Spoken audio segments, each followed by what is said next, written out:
శుభం బియాదు. ఎస్ఎస్ రాజమౌళి గారు, మీకు ఇంకొక విషయం చెప్పాలనుకుంటున్నాను. దేవుడు అంటే నమ్మకం లేకుండా దేవుడు మీ సినిమాలు తీస్తున్నారు. ఒక్కొక్కసారి ఆ దేవుడు సినిమాలు తీస్తున్నప్పుడు రామాయణం అనుకోండి, మహాభారతం అనుకోండి, రాముడి గురించి అనుకోండి, ఏదైనా తీయండి, తీసినప్పుడు వక్రీకరణ చేసి మా యొక్క మనోభావాలు మాత్రం కించపరచకండి. భగవత్ తత్వాన్ని తెలుసుకుని ముందుకు వెళ్ళడానికి ప్రయత్నం చేయండి. మీరేమో ఇన్ని సినిమాల్లో ఇంత ఉన్న స్థితికి వెళ్ళినా అవార్డులు రివార్డులు సంపాదించుకున్నా కూడా మీకు ఇంకా ఆలోచన రాలేదంటే it's only A foolish thing I can say. కానీ నేను చెప్పాలనుకున్న ఒకటే విషయం, భగవంతుడి మీద ఏమైనా సినిమా తీయాలన్నా, రేపు ఉదయం మహాభారతం తీయాలన్నా అక్కడెక్కడా కూడా అంటే భగవంతుడు వక్రించినట్టు కానీ క్యారెక్టర్స్ వక్రీకరించడానికి మాత్రం చేయడానికి ప్రయత్నం చేయకండి. చాలా మా మనోభావాలు చాలా ఇబ్బంది పెట్టిన వాళ్ళు అవుతారు మీరు.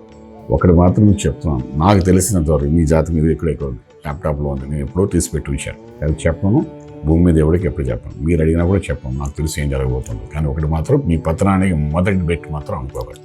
100% I'm very sure about it.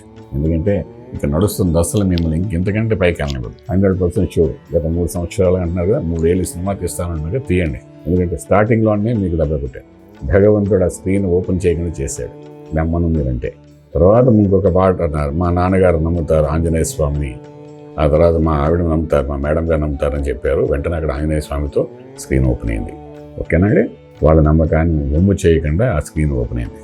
అది కాకుండా ఒక స్క్రీన్ ఓపెన్ చేయాలనుకోండి, ఇన్ని లక్షల కోట్ల మంది వస్తూ చూస్తున్న స్క్రీన్లో మీకు 10 నిమిషాలు డిలే అయిందంటే మీకు అంతకంటే అర్థం కాలేదా? దేవుడు నమ్మకపోతే ఎలాగుంటుందో.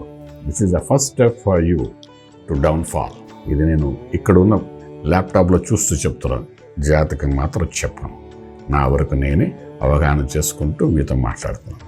ఓకే అండి, మీ మీద కోపం లేదు, మీ మీద ఎటువంటి ఉద్దేశాలు లేవు, మీరంటే అభిమానం ఉంది. కానీ మీరు అన్న మాటకి నేను ఇది ఓపెన్ చేయవలసి వచ్చింది. అసలు ఏమిటి ఎస్ఎస్ రాజమౌళి గారు ఈ రకంగా మాట్లాడుతున్నారు, ఏ గ్రహం మాట్లాడిస్తుంది, ఇంత స్థాయికి వెళ్ళడానికి కారణం ఏమిటి? ఇవన్నీ కింద మీరు నంబర్లేండి, మీకు చెప్పను.